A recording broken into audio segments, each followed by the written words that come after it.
భారత రాజ్యాంగం పట్ల నిజమైన విశ్వాసం విధేయతను చూపుతానని, భారతదేశ సార్వభౌమాధికారాన్ని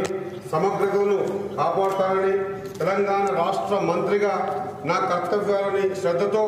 అంతఃకరణ శుద్ధితో నిర్వహిస్తానని, భయం కానీ పక్షపాతం కానీ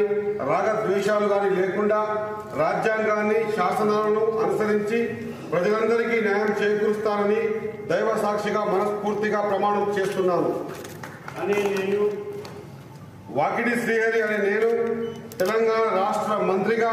నా పరిశీలనకు వచ్చిన లేదా నాకు తెలియవచ్చిన